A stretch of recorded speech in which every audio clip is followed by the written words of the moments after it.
여러분, 초가 참 이쁘죠? 제가 좀 추워갖고 이게 떼려고 그런 게 아니고, 이제 대강절 첫째 주일, 둘째 주일, 셋째 주일, 넷째 주일이 지나면 이제 성탄절이 다가오게 됩니다. 이 촛불을 보시면서 오실 메시아, 우리에게 오신 그 메시아 그리스도를 기억하는 이 대강절 되시기를 주님의 이름으로 축원합니다. 제목을 한번 같이 읽어볼까요? 시작. 대강절은 우리 삶 전체입니다. 이 코로나19로 참 어수선한 예배가 어려워지는 이 시대에 참 시대에 맞지 않는 질문일 수도 있겠지만 우리 그리스도인들의 가장 근본적인 문제, 질문일 것 같아서 드려봅니다. 여러분이 올림픽 100m 국가대표 선수라고 한번 생각해 보십시오. 그리고 4년간 열심히 준비해서 여러분이 100m 세계 기록을 가지고 있고 금메달이 유력한 사람이라고 생각을 해 보십시오. 그리고 올림픽에 나갔다고 상상을 해 보십시오. 그런데 그 올림픽 100m 예선이 주일 예배 시간과 같은 주일 오전이다라고 생각을 해 보십시오. 여러분은 어찌 하시겠습니까? 어쩌면 여러분에게는 너무나 당연한 대답이 나올지 모르겠습니다. 근데 과연 그 대답이 우리 중심에 합당한 것일까요? 한국말에 끄트머리라는 말이 있죠. 끄트머리. 이 끝이자 시작이다. 마치 이 대강절을 말하고 있는 것이 아닌가. 한 해의 끝을 향해 달려가면서 교회력의 시작을 알리는 이 대강절의 첫 주일입니다. 대강절은 여러 가지 의미가 있겠지만 크게 두 가지 의미를 꼭 기억하시면 좋겠습니다. 첫째는 우리 안에 이미 오신 그 예수 그리스도를 맞이하는 것, 기억하는 것입니다. 두 번째 말씀은 다시 오실 예수님을 소망 중에 기다리는 시간들이 이 대강절의 시간입니다. 성경은 우리에게 그것을 가르쳐 줍니다. 마태복음 1장 23절은 우리에게 이렇게 말합니다. 보라, 처녀가 잉태하여 아들을 낳을 것이요 그의 이름은 임마누엘이라 하리라 하셨으니 이를 번역한즉 하나님이 우리와 함께 계시다 함이라. 그리스도 예수께서 이 자리에 우리와 함께 우리 마음에 좌정하고 계신 줄 믿습니다. 그렇습니다. 예수님은, 그리스도는 이미 우리에게 오셨습니다. 그리고 다시 오실 것입니다. 심판주로 다시 오실 것입니다. 그것을 요한복음 14장 2절 3절에서는 이렇게 말합니다. 내 아버지 집에 거할 곳이 많도다. 그렇지 않으면 너희에게 일렀으리라. 내가 너희를 위하여 거처를 예비하러 가노니 가서 너희를 위하여 거처를 예비하면 내가 다시 와서 너희를 내게로 영접하여 나 있는 곳에 너희도 있게 하리라. 이것을 사도 요한은 계시록 22장 20절에서 이렇게 말합니다. 이것을 증언하시니가 이르시되 내가 진실로 속히 오리라 하시거늘 아멘. 주 예수여 오시옵소서. 원문으로 말하면 마라나타. 아멘. 주 예수여 오시옵소서. 그런 의미에서 대강절은 이 성탄을 앞둔 사주가 아니라 우리 삶 전체여야 하며 우리의 매일의 삶이 대강절이어야 할 줄 믿습니다. 바울은 그의 인생의 길을 달리기 선수로 묘사하는 경우가 많았습니다. 대표적인 구절이 사도행전 20장 24절 우리가 잘 아는 말씀이죠. 함께 읽을까요? 시작. 내가 달려갈 길과 주 예수께 받은 사명 곧 하나님의 은혜의 복음을 증언하는 일을 마치려 하면은 나의 생명조차 조금도 귀한 것으로 여기지 아니하노라. 내가 달려간다. 내 인생이 달려가고 있다라고 말을 합니다. 디모데후서 4장 7절에서도 나는 선한 싸움을 싸우고 나의 달려갈 길을 마치고 믿음을 지켰다라고 고백하고 있습니다. 왜 그가 달린다고 말할까요? 걸으면 안 되나요? 잠시 누워 있으면 안 되나요? 앉아 쉬면 안 되나요? 말 타면 안 되나요? 왜 그는 그의 인생을 달리기 선수로 묘사를 하고 있는 것일까요? 아마도 그 시대에 이 달리기는 오늘 유명한 축구나 야구, 농구 같은 이런 인기 스포츠 종목이었기 때문에 오늘 이 고린도서의 말씀을 처음 받는 그 시대 사람들의 이목을 집중하기 위해서였을 것 같습니다. 여쭙니다. 여러분 천국을 향해 달리고 계십니까? 혹 주저앉아 계시지는 않습니까? 혹 누워 주무시고 계시지는 않습니까? 앉아 계시지는 않습니까? 어슬렁 거리고 있지는 않습니까?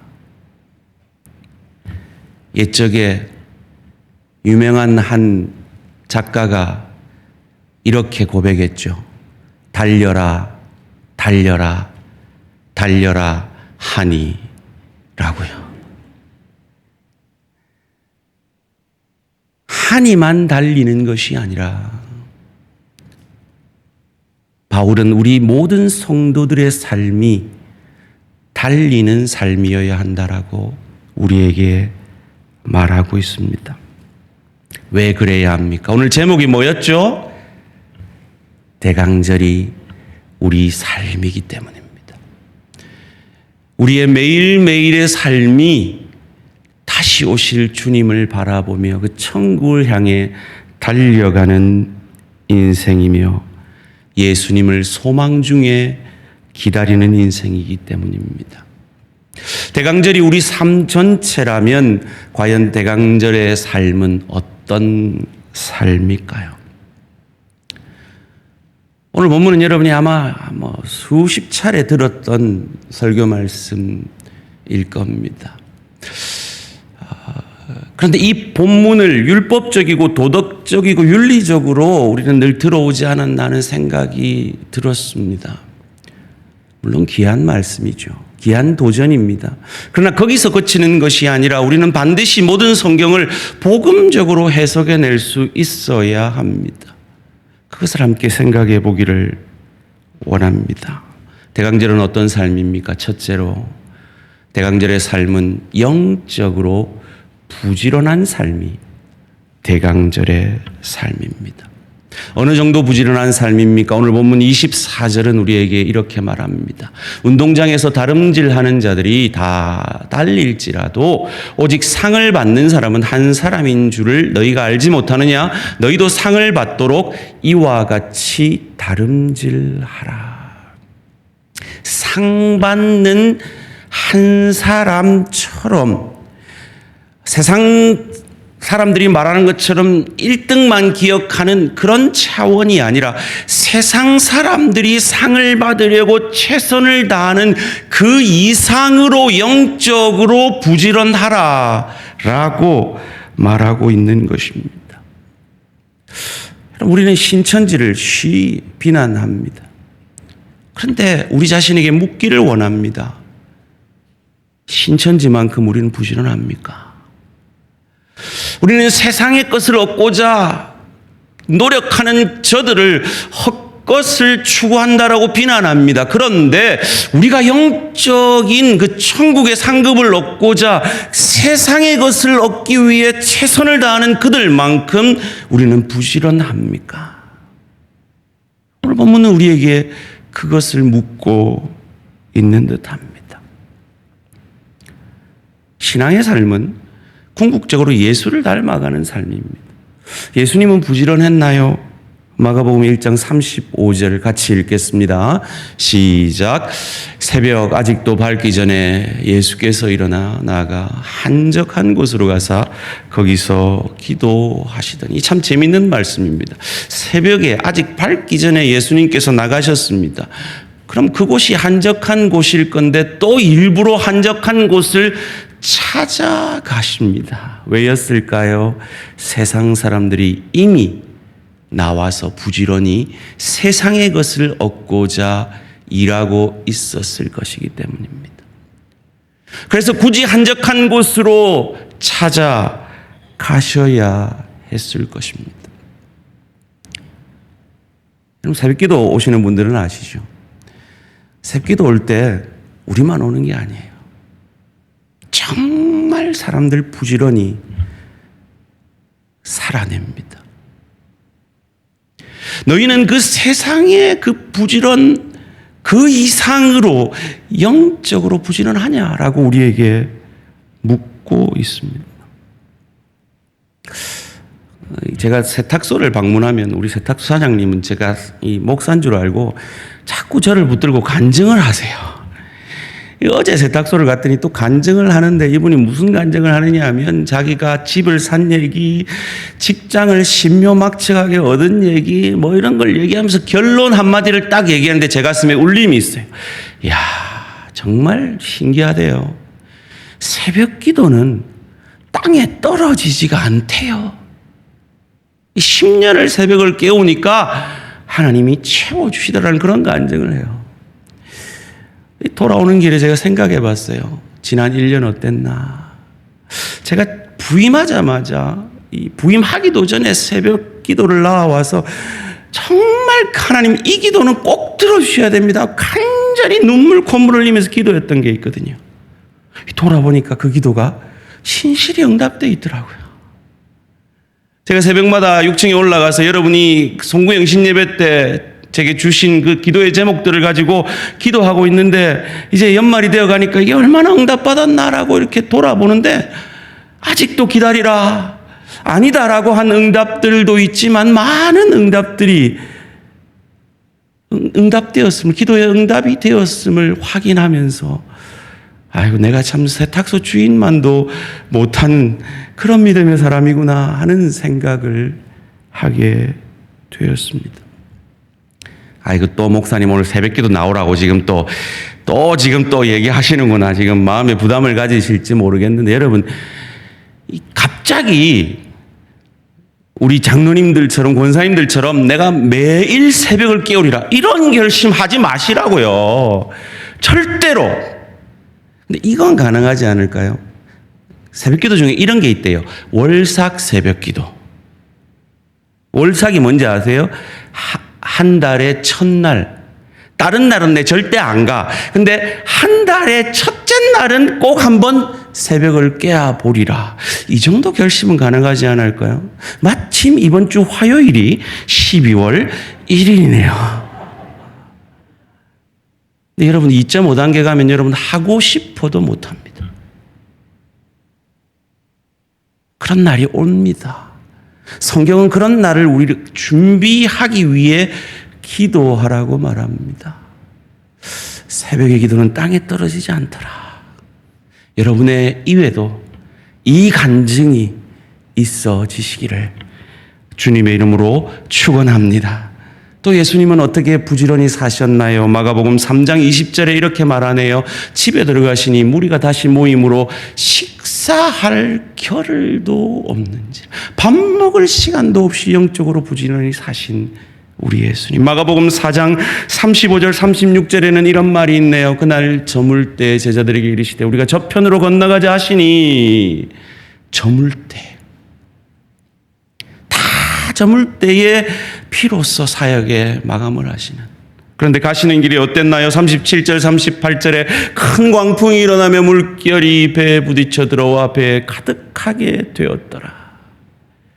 38절에 예수께서는 고물에서 베개를 베고 주무시더니 얼마나 피곤했으면, 얼마나 부지런히 사셨으면 그 광풍 속에서도 단잠을 주무시는 예수님, 인간 예수님, 피곤함을 아시는 예수님, 그분이 이렇게 부지런히 영적으로 사셨는데 우리가 아무리 바빠도 그 주님 앞에 어찌 내 바쁨을, 내 시간 없음을 변명할 수 있겠습니까?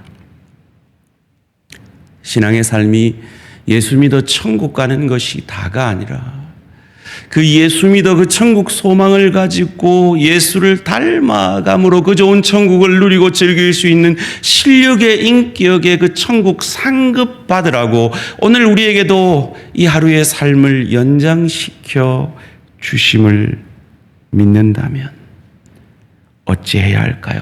24절 다시 한번 같이 읽겠습니다. 시작. 운동장에서 다름박질하는 자들이 다 달릴지라도 오직 상을 받는 사람은 한 사람인 줄을 너희가 알지 못하느냐. 너희도 상을 받도록 이와 같이 다름질하라. 아멘이십니까? 그렇다면 이 로마서 말씀을 우리 가슴에 새기기를 원합니다. 바울은 로마서 12장 11절에서 말합니다. 부지런하여 게으르지 말고 열심을 품고 주를 섬기라.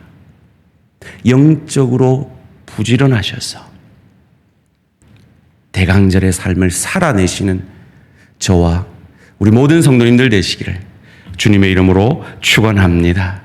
두 번째로 대강절의 삶은 어떤 삶일까요? 모든 일에 절제하는 삶이 대강절의 삶입니다. 절제하는 삶. 오늘 본문 25절은 이렇게 말합니다.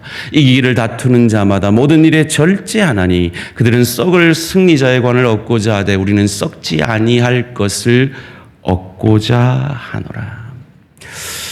이번 주 목요일에 우리 아이들이 12년간 공부한 것을 평가를 받습니다. 그렇습니다. 모든 일에는 반드시 평가가 뒤따릅니다. 달리기 선수도 마찬가지죠. 우리의 이 땅의 삶도 마찬가지입니다. 우리의 이 땅의 삶은 반드시 평가받을 것입니다. 이 땅의 사람들이 그 평가 때문에 최선을 다해 부지런히 사는데 그건 썩을 관을 위해서 그런답니다. 그런데 우리가 영적으로 부지런하여 절제하는 삶은 썩지 아니할 관이 우리에게 주어진다라고 오늘 본문은 말합니다. 그래서 히브리서 9장 27절은 우리에게 이렇게 부탁합니다. 한 번 죽는 것은 사람에게 정하신 것이요 그 위에는 심판이 있으리니 부지런하여 절제하라라고 말합니다. 요한복음 5장 29절은 또한 말합니다. 선한 일을 행한 자는 생명의 부활로 악한 일을 행한 자는 심판의 부활로 나오리니. 그런데 저와 여러분은 다 죄의 본성을 타고났기 때문에 내 성질대로 살고 싶고 내 뜻대로 살고 싶지 절제하고 싶은 사람은 없습니다. 어렵습니다. 얼마나 어려운가 하면 성령의 열매 9가지 중에 제일 마지막에야 나오는 것이 이 열매다라고 할 정도로 어려운 것이 절제입니다. 그러기에 날마다 내 죄된 본성을 내 몸을 쳐서 복종하지 아니하면 절제할 수 없기에 바울은 오늘 본문 27절에서 이렇게 말합니다. 함께 읽습니다. 시작. 내가 내 몸을 쳐 복종하게 함은 내가 남에게 전파한 후에 자신이 도리어 버림을 당할까 두려워함이로다. 내 몸을 쳐서 복종해야만 절제할 수 있기 때문입니다. 가장 귀한 것 위해서는 절제합니다. 우리 부모님들이 가장 귀한 자녀 위해서는 지금까지 안 먹고 안 입으면서 그 자녀 위해서는 자기가 절제하는 것처럼 정말 귀하고 정말 사랑하는 것을 위해서는 사람은 절제합니다. 여러분, 정말 귀한 것을 위해 버려야 할, 쳐서 복종시켜야 할 시간은 무엇입니까? 습관은 무엇입니까? 여러분의 생각은 무엇입니까? 여러분의 소원은 무엇입니까? 여러분 잘 아시는 마시멜로 이야기라는 책이 한때 한국을 휩쓸었죠. 이런 얘기입니다. 스탠포드 대학에서 이런 실험을 했어요. 아이들에게 마시멜로를 하나씩 주면서 15분 동안 그 마시멜로를 먹지 않고 기다리면 한 개 더 주겠다라고 약속을 합니다. 여러분 어떻게 하시겠습니까? 30%의 아이만이 기다렸습니다. 그 아이들은 2개의 마시멜로를 받았습니다. 그리고 15년 뒤에 그 아이들의 인생을 조사를 해보니까 그 아이들, 먹지 않고 기다린 그 30%의 아이들이 남은 먹어버린 70%, 절제하지 아니한 70%의 아이들보다 SAT, 우리말로 하면 수능 점수가 평균 200점이 높았고요. 건강했고 관계가 좋았고 가정적으로 안정이 되어 있고 정서적으로 안정이 되어 있더라는 것을 발견하게 됩니다. 절제가 이렇게 중요합니다. 내가 절제해야 할 것은 무엇입니까? 여러분이 지금 하고 있는 것 다 하면서 새로운 것을 하기는 어렵습니다. 새로운 것이 뭐냐고요? 이런 겁니다. 대양 가족의 삶, 이런 겁니다. 1:1 제자 양육, 뭐 이런 겁니다.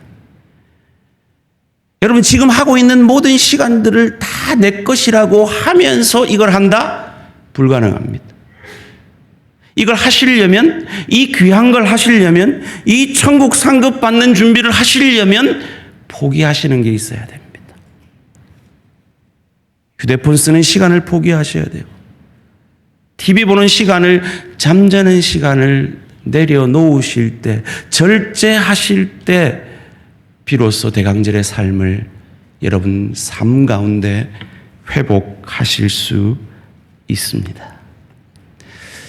1단계가 되면 바로 개강합니다. 여러분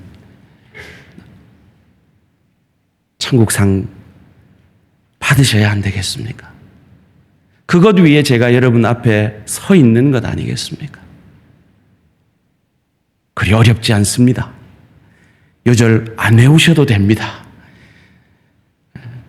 나이에 차등을 둬서 최대한 쉽게 도와드리겠습니다. 부담 갖지 마시고 우리 대안교회가 개설하고 있는 예수 닮기 위해 천국 상급받기 위해 훈련받는 이 시간들에 절제하심으로 동참되어지시는 우리 모든 대안가족들 되시기를 주님의 이름으로 축원합니다. 세 번째로 대강절의 삶은 어떤 삶입니까? 분명한 방향과 목적이 있는 삶이 대강절의 삶입니다. 오늘 본문 26절은 우리에게 이렇게 말합니다. 그러므로 나는 다름박질하기를 향방 없는 자같이 아니하고 싸우기를 허공을 치는 것 같이 아니하니. 무슨 말입니까? 분명한 목표와 방향이 있다는 겁니다. 인생에서 중요한 건 속도 이전의 방향임을 자주자주 말씀을 드렸습니다. 우리의 방향이 뭡니까? 우리의 궁극적 방향은 뭡니까? 하나님 나라입니다. 그 좋은 천국을 누리고 즐길 수 있는 실력자로, 인격자로 이 땅에서 절제하고 부지런하여 준비하라고 우리에게 오늘도 이 한 하루의 삶을 연장시켜 주신 것입니다. 이 하늘 축복을 디모데전서 4장 8절은 우리에게 이렇게 가르쳐 줍니다. 육체의 연단은 약간의 유익이 있으나 세상 사람들이 세상의 것을 얻기 위해 새벽부터 일어나 운동하고 새벽부터 일어나 열심히 사는 그것은 약간의 유익이 있다고 말합니다. 그러나 경건은 그리스도 예수 닮아가는 그 노력들은 범사에 유익하니 금생에서도 하늘 축복을 받게 되지만 내 생을 누릴 수 있는, 저 천국을 누릴 수 있는 실력과 인격의 상급을 약속하고 계십니다. 여러분이 진정이 약속을 믿으신다면, 여러분이 천국 가실 것을 믿으신다면 이 방향을 향해 잘 준비되어져 가시기를 주님의 이름으로 축원합니다. 고린도전서 10장 31절은 우리의 인생의 목적을 이렇게 말합니다. 함께 읽습니다. 시작. 그런즉 너희가 먹든지 마시든지 무엇을 하든지 다 하나님의 영광을 위하여 하라. 아멘. 그렇습니다. 우리의 삶은 하나님의 영광을 위한 삶입니다. 이것은 하나님께서 우리를 앵벌이시키고 등쳐먹겠다는 것이 아니라 저 좋은 천국 상급받도록 우리를 준비시키려는 하나님의 마음이 담겨 있는 말씀입니다. 영적으로 부지런하시고 그것을 위해 절제하시고 천국을 향하여 우리의 인생의 목적인 하나님의 영광을 위해 사는 그 목표를 이루어 가시는 저와 우리 모든 성도님들 되시기를 주님의 이름으로 축원합니다. 이렇게 설교가 끝나면 이건 윤리적이고 도덕적이며 율법적일 수 있습니다. 왜요?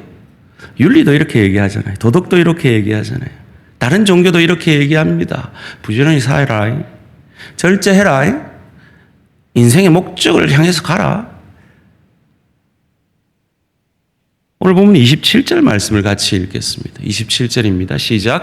내가 내 몸을 쳐 복종하게 함은 내가 남에게 전파한 후에 자신이 도리어 버림을 당할까 두려워함이로다. 저는 이 본문을 묵상하면서 이런 질문을 했습니다. 정말 바울이 자기를 쳐 복종하지 아니하면 부지런하지 아니하고 절제하지 아니하고 인생의 목적을 잃어버리면 자기가 정말 버림당할까 두려워했을까? 아님을 저는 다른 본문에서 확신할 수 있습니다. 로마서 8장 제일 마지막 두 구절입니다. 내가 확신하노니 사망이나 생명이나 천사들이나 권세자들이나 현재일이나 장래일이나 능력이나 높음이나 깊음이나 다른 어떤 피조물이라도 우리를 우리 주 예수 그리스도 예수 안에 있는 하나님의 사랑에서 끊을 수 없으리라. 이걸 바울은 확신하고 있던 사람입니다. 그런데 그는 왜 27절과 같은 두려워하고 있는 듯한 말을 하고 있는 걸까요? 그럼 바울만큼 부지런했던 사람이 있을까요? 바울만큼 자기를 절제했던 사람이 있을까요? 바울만큼 인생의 목적 하나님을 위한 삶을 살았던 삶이 있을까요? 그런데 그가 왜 이런 고백을 하느냐 말이에요. 그런데 그가 부지런하여 절제하며 하나님의 영광을 위해서 했던 그 모든 일들이 하나님을 대적하는 일이었다는 것을 다메섹 도상에서 발견하게 됩니다. 그의 인생의 전체 삶의 눈이 감기어져 있었다는 것을 그의 육신의 눈이 감기어짐으로 비로소 깨닫게 됩니다. 자기는 한 번도 본 적이 없는 그 예수라는 사람을 교회를 핍박했다는 이유로 예수 그리스도를 핍박한 하나님을 자기가 핍박한 인생이었다는 것을 비로소 깨닫습니다. 여러분, 이 사람이 경험했던 인생의 좌절이 느껴지십니까? 한평생 그것만을 위해 살았어요. 그것을 위해 자기는 절제했고 부지런했고 그 방향대로 인생을 살았어요. 그런데 그가 발견한 건 뭡니까? 하나님을 대적했다는 거예요. 그 절망, 그 낭망, 죽고 싶었을 겁니다.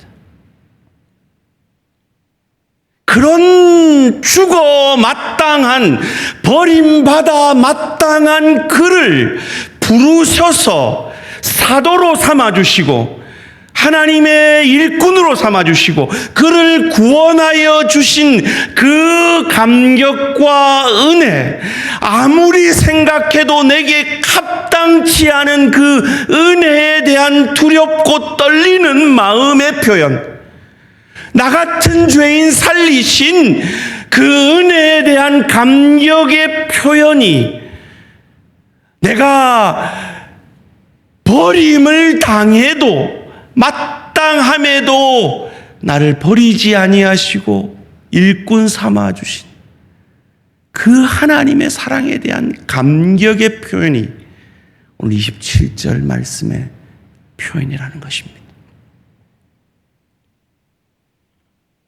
어떤 사람이 부지런할 수 있을까요?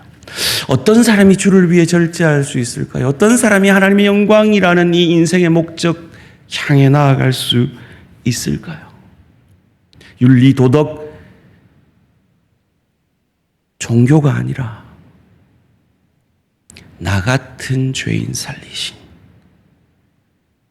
주님의 은혜, 버림받아 마땅한 나를 버리지 아니하시고 택해 주시고 불러 주시고 일꾼 삼아 주시고 영적으로 깨어나게 하시고 그래야 해서 영적으로 부지런할 수 있는, 절제할 수 있는, 인생의 바른 목표를 향하여 하나님 영광을 위해 살아드릴 수 있는 존재로 만드셨다는 그 은혜에 대한 감격이 있는 하나님의 사람들이 영적으로 부지런할 수 있으며 절제할 수 있으며 인간의 삶의 목적인 하나님의 영광을 위해 살아드릴 수 있는 줄 믿습니다. 요한복음 8장에 보면 가늠한 여인을 돌로 쳐 죽이려는 장면이 나오죠. 우리가 잘 아는 대로 너희 중에 죄 없는 자가 돌로 치라 했을 때 사람들이 돌을 다 내려놓고 다 떠납니다. 이게 안타까운 겁니다. 떠나지 않고 그때 예수께 나왔어야 됩니다. 이게 복음입니다. 십자가 양쪽에 같이 달린 두 죄인이 있었습니다. 이 둘이 같이 예수를 저주하고 욕했습니다.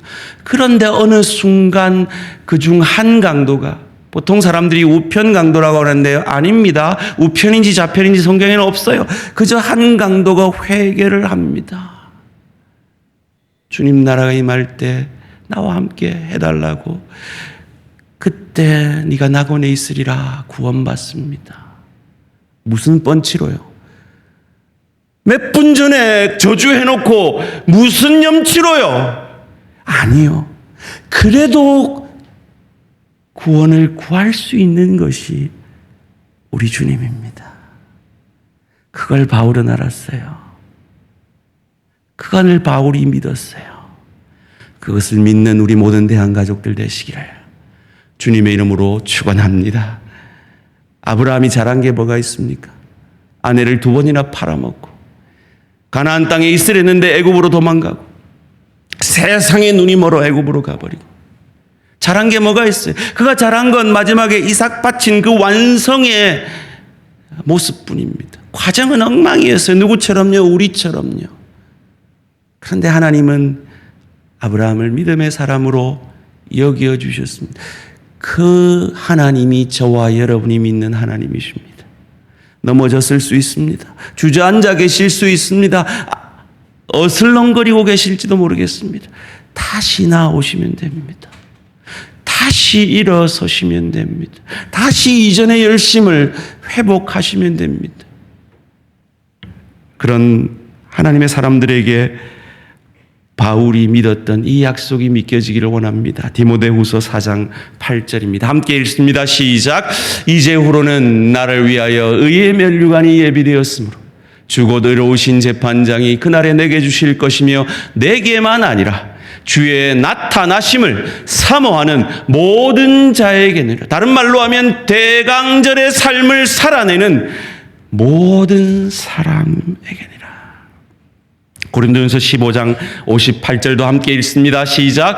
그러므로 내 사랑하는 형제들아 견실하며 흔들리지 말고 항상 주의 일에 더욱 힘쓰는 자들이 되라. 이는 너희 수고가 주 안에서 헛된 줄 아는 줄 알미라. 대강절의 삶을 위해 여러분이 흘리는 땀과 눈물은 결코 헛되지 않다는 것입니다. 에릭 리델이라는 100m 육상 선수가 있습니다. 1924년 프랑스 올림픽에 영국 대표로 100m 경기를 출전했습니다. 그는 금메달이 유력했던 최고의 선수였습니다. 그런데 주일날 오전에 100m 예선이 있습니다. 그는 기도하며 고민 끝에 그 경기를 나가지 않기로 결정합니다. 많은 사람들이 비난하고 욕하고 어리석다 하였습니다. 그런데 그는 그가 가진 신앙을 지켰습니다. 그리고 주중에 있는 자기가 연습해보지 않은 400m를 출전하게 됩니다. 그리고 그는 거기에서 금메달을 따게 됩니다. 아마 이 코로나19 주일 성수를 지극히 가볍게 여기는 오늘 이 시대에는 너무나 어울리지 않는 예화일지 모르겠습니다. 저보고 물어본다면 올림픽을 나갈 것 같아요. 그런 시대가 되었습니다. 왜냐하면 우리는 7시 일부 예배 있는 교회도 있잖아요. 그죠? 그 교회 가서 예배 드리고 갈 수 있잖아요.